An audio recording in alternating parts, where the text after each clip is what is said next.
Hi, now that we know the different types of predictive models, let us have a look at the different stages of predictive modeling. So the process of predictive modeling can be divided in 6 stages. And the first step is actually to define the problem you want to solve.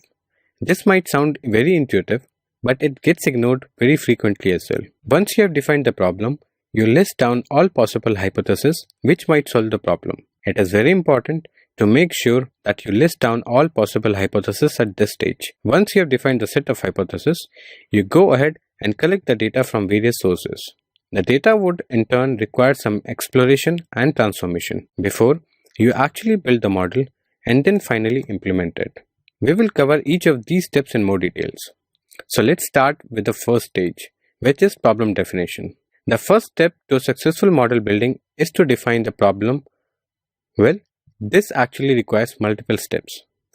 First, identifying the problem and then defining it mathematically. Let us have a look at this example of a bad problem statement, where you want to improve the profitability of credit card customers. There are a few ways by which you can do this. You may increase the interest rate of credit cards, or you may deploy different interest rates to different segments of customers.